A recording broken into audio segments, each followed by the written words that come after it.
Morning students.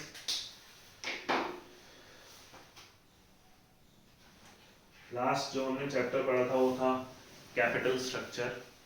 So capital structure हमने chapter जो था ऑलमोस्ट कंप्लीट कर लिया था। उसमें कुछ 4 थ्योरीज हैं, उसको हम जब ऑफलाइन क्लासेस अभी स्टार्ट होंगी उस टाइम पे डिस्कस करेंगे, बिकॉज मैं चाहता नहीं कि ऑनलाइन क्लासेस में आपको वो थ्योरीज पढ़ाऊँ, बिकॉज उसमें थोड़ा सा जो एक कुछ ऐसी चीज़ें आएंगी जिसमें आपको प्रॉब्लम्स आ सकती हैं, तो आप प्रॉब्लम्स पूछ सकते हो। ऑफलाइन क्लासेस जैसे ही स्टार्ट होंगी मैं वो करा दूंगा। इट्स नॉट दैट हार्ड और वो जल्दी निपट जाएंगी, थ्योरी है बिकॉज, और आपको याद करनी होगी वो। सो आगे हम देखते हैं, आगे कौन सा चैप्टर है वो देख लेते हैं हम। कॉस्ट ऑफ कैपिटल से आज मैं सोच रहा हूँ कि मैं स्टार्ट करता हूँ। थोड़ा सा आपको इंट्रो दे दूंगा कॉस्ट ऑफ कैपिटल का और साथ साथ उसको हम आगे बढ़ा देंगे। मोस्ट प्रोबेबली चांसेस हैं कि 2-4 दिन में ऑफलाइन क्लासेस आपकी खुली जाएंगी। तो जैसे ही खुलेंगी, अगर नहीं खुलेंगी तो will continue with the zoom classes, अगर खुल जाती हैं तो विल स्टार्ट विद दीज। तो आइए शुरू करते हैं कॉस्ट ऑफ कैपिटल से।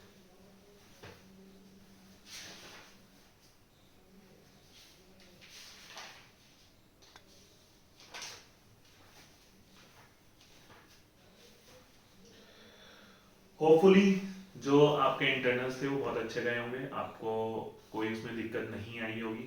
अगर कोई दिक्कत आई है, कोई अगर क्वेश्चन में दिक्कत थी या कोई कुछ और दिक्कत थी, तो वो आप मेरे साथ शेयर कर सकते हैं, मैसेज मेरे को कर सकते हैं। बाकी मैंने ऐसा पेपर नहीं बनाया था जिसमें आपको दिक्कत आए, और मैं सारा कुछ कवर कर चुका था, तो इट्स नॉट दैट हार्ड। चलिए शुरू करते हैं कॉस्ट ऑफ कैपिटल से। मैंने आपको कैपिटल स्ट्रक्चर के टाइम पे एक चीज बताई थी कि जब कंपनी अपना कैपिटल रेज कर रही होती है, वो हमेशा इस चीज का ध्यान रखती है वो किस तरीके से अपना कैपिटल लेके आए। जैसे वो डिबेंचर्स भी ला सकती है, वो इक्विटी शेयर्स रेज कर सकती है, वो नए प्रेफरेंस शेयर्स लेके आ सकती है।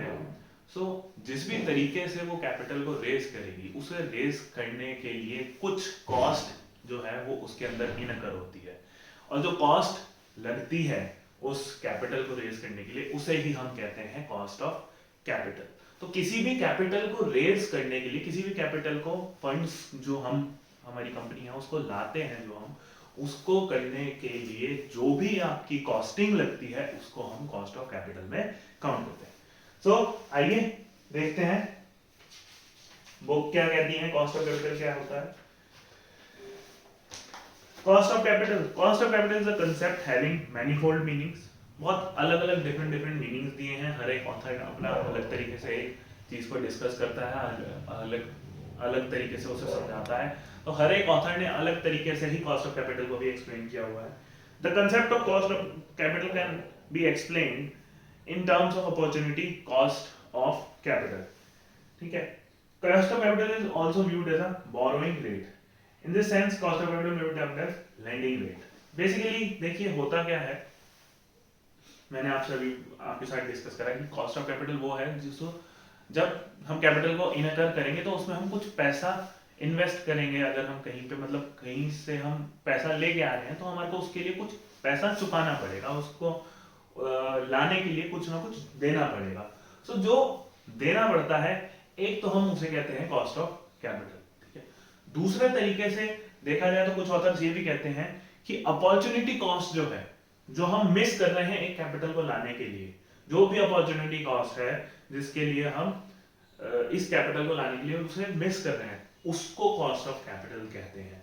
सो वही चीज है, डिफरेंट ऑथर्स हैं, डिफरेंट उनकी अप्रोच है, हर एक ऑथर अपने हिसाब से इस चीज को बोलता है। तो कॉस्ट ऑफ कैपिटल बेसिकली क्या है, जो भी हम कैपिटल ला रहे हैं उसको इन्वेस्ट, जब हम पैसा लेके आ रहे हैं कहीं से, उसको लाने की जो कॉस्टिंग है उसको हम कॉस्ट ऑफ कैपिटल में काउंट करते हैं।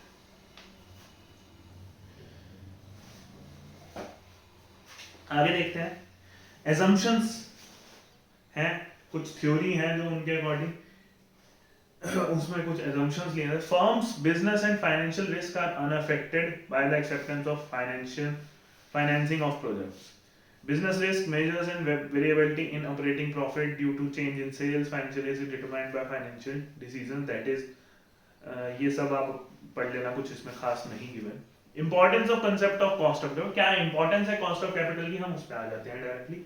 Designing the optimal capital structure. बेटा cost of capital जब भी हम निकालते हैं उसका जो major reason है वो है आपका, पहला मेजर रीजन आया था designing of optimal capital structure.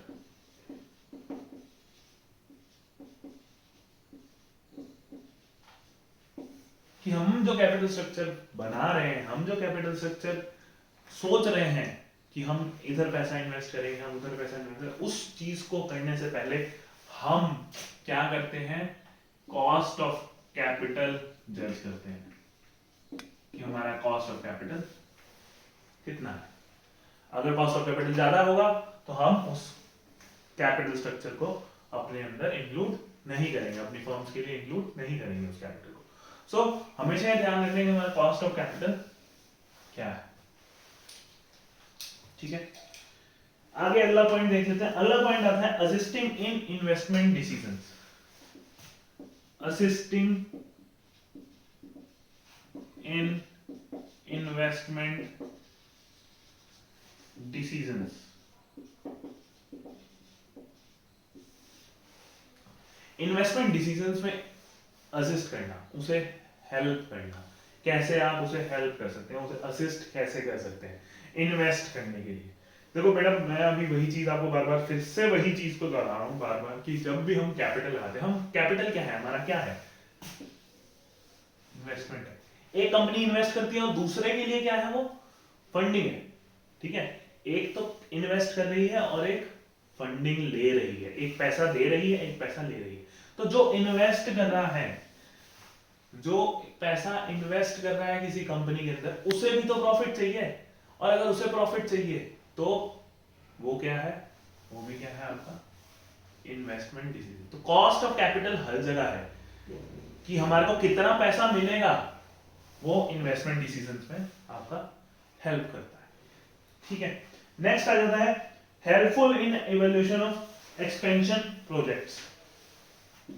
Expansion करना है हमने, कंपनी चाह रही है कि वो एक्सपेंशन करे, एक्सपेंशन प्रोजेक्ट्स. हम एक्सपेंशन करना चाह रहे हैं तो हमारे को ये देखना पड़ेगा कि हमारा पैसा जो है वो कहां से आए, हम कहां से पैसे को इन्वेस्ट करें, कहां से पैसा ले करके आए, कहां से हमारे को फंडिंग मिल सके जिससे कि हम अच्छे से इसको इन्वेस्ट कर सके.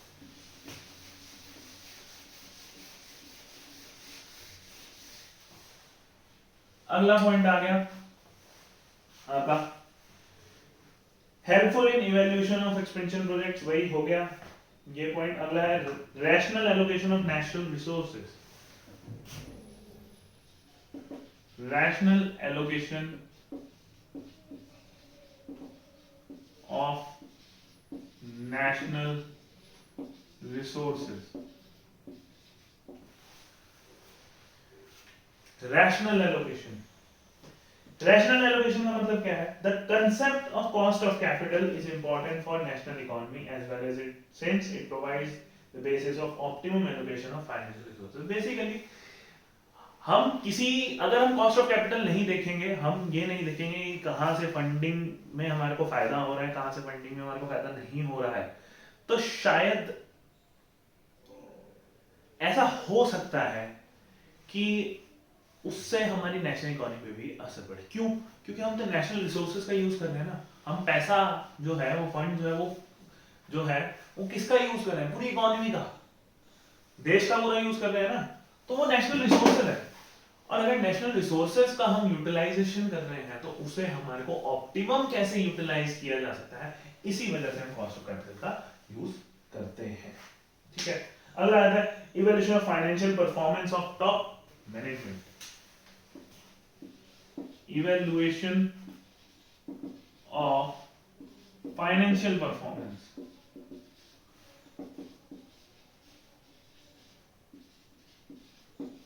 Of top management. बेटा टॉप मैनेजमेंट कैसे फाइनेंशियली डील कर रही है, कैसे वो पैसे को इन्वेस्ट करना चाह रही है और कैसे वो अच्छे से पैसा यूटिलाइज कर पा रही है, वो भी हम कहां से देख पाते हैं, कॉस्ट ऑफ कैपिटल की वजह से हम उसको जज कर पाते हैं कि हाँ हमें ये समझ में आ जाता है कि जो हम कॉस्ट ऑफ कैपिटल देख रहे हैं, हम जो कॉस्ट ऑफ कैपिटल यहाँ पे लग रही है वो एक्चुअल में दे आर ट्राइंग की कॉस्ट ऑफ कैपिटल कम हो सके, जो पैसा खर्च हो रहा है वो देख रहे हैं कि वो कितना कम से कम यूटिलाइज हो सके, कैसे कम से कम हम उसको खर्च कर सके जिससे कि हमारी जो कॉस्ट है वो कम से कम हो सके। तो ये एक इवेल्युएशन होता है किसका, फाइनेंशियल परफॉर्मेंस का ऑफ टॉप मैनेजमेंट। ठीक है, ये आपका हो गया, ये था benefits of cost of capital. अब हम देख लेते हैं कुछ टाइप्स होती हैं, टाइप्स ऑफ कॉस्ट क्या क्या होती है। ठीक है, क्या क्या टाइप्स ऑफ कॉस्ट है वो देख लेते हैं। बेसिकली जो ब्रॉड कैटेगरीज में देखी जाती है, दो टाइप्स देखी जाती है, एक देखी जाती है एक्सप्लिसिट कॉस्ट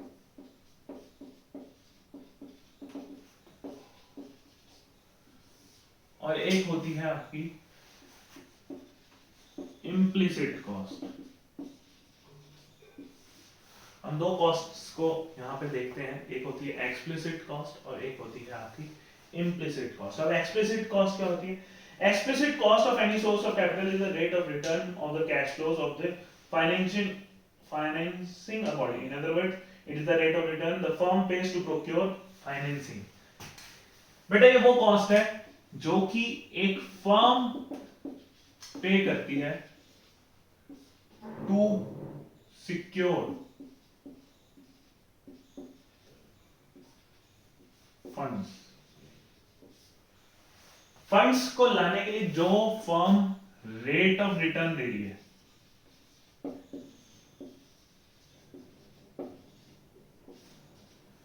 वो क्या कहलाता है आपका एक्सप्लिसिट कॉस्ट। बाहर के लोगों से जो पैसा लाया जा रहा है उसके लिए जो रेट ऑफ रिटर्न दिया जा रहा है उसको क्या कहलाते हैं, एक्सप्लिसिट कॉस्ट। बात करते हैं इम्प्लिसिट कॉस्ट की।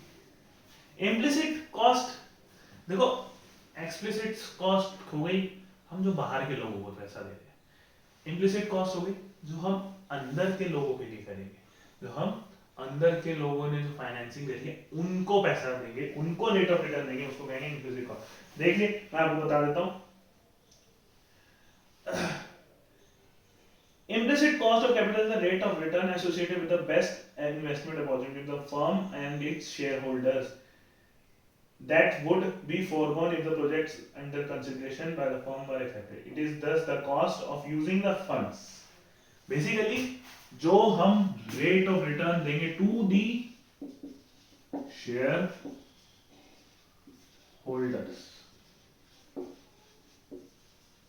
for using their funds, उनके पैसे को यूज करने के लिए, शेयर होल्डर के पैसे को यूज करने के लिए जो हम रेट ऑफ रिटर्न देंगे उसको कहेंगे इम्प्लिसिट कॉस्ट। ठीक है, तो ये थी आपकी एक्सप्लिसिट कॉस्ट और ये थी आपकी इम्प्लिसिट कॉस्ट।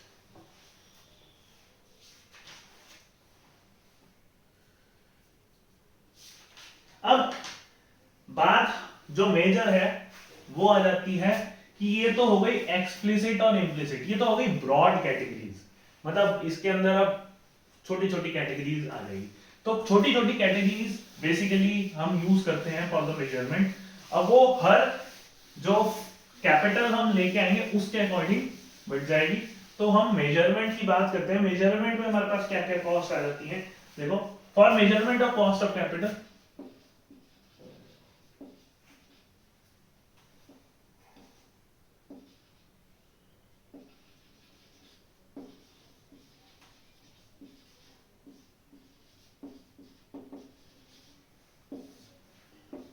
पहला आपका आ जाता है डेट और बोरोइंग्स।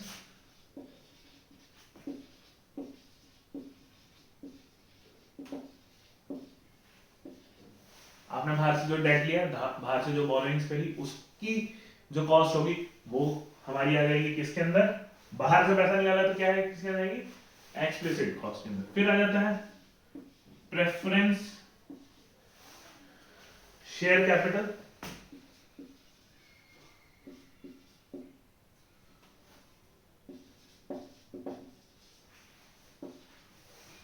फिर आपका आ जाता है इक्विटी शेयर कैपिटल,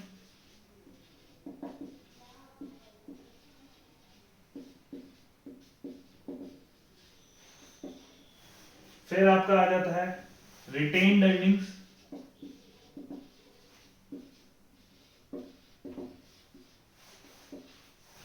इसके बाद आपका आता है डेप्रिसिएशन फंड्स,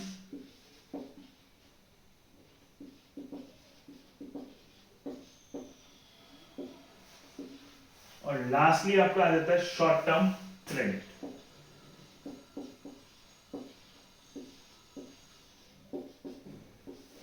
हम जो है ये पढ़ेंगे, ये पढ़ेंगे, ये पढ़ेंगे, ये पढ़ेंगे, इन दोनों की यहां पे हम कोई इसके बारे में नहीं पढ़ेंगे, इतना यूजेज भी नहीं है, बट हाँ अगर आप बिल्कुल फर्म के अंदर काम कर रहे हैं तो वहां पे इसका यूजेज होता है, बट ऐसा खास जो यूज नहीं है, ज्यादातर फर्म इन्हीं को यूटिलाइज करती हैं। बट कॉस्ट ऑफ कैपिटल जब हम देखते हैं तो मेजरमेंट इनका भी किया जाता है, बट हम यहाँ पे उस चीज को कंसीडर नहीं करेंगे, हम यहाँ पे उन्हें नहीं पढ़ेंगे, हम इन चार को पढ़ेंगे और इन्हीं साथ स्टार्ट करेंगे। तो ये चीज थी कॉस्ट ऑफ कैपिटल का, ये इंट्रो था। कॉस्ट ऑफ कैपिटल क्या है, कॉस्ट ऑफ कैपिटल के बेनिफिट्स क्या हैं, क्या एक्सप्लिसिट कॉस्ट है, क्या इम्प्लिसिट कॉस्ट है, ये सब हमने अभी देख लिया। इस लेक्चर में आज मैं इतना ही डिस्कस करूंगा। नेक्स्ट लेक्चर में मैं आपको डेट के बारे में, डेट को कैसे कैलकुलेट करते हैं, डेट की कॉस्ट ऑफ कैपिटल कैसे कैलकुलेट करते हैं, उसके बारे में डिस्कस करते हैं। तो आज के लिए अभी के लिए इतना। Thank you.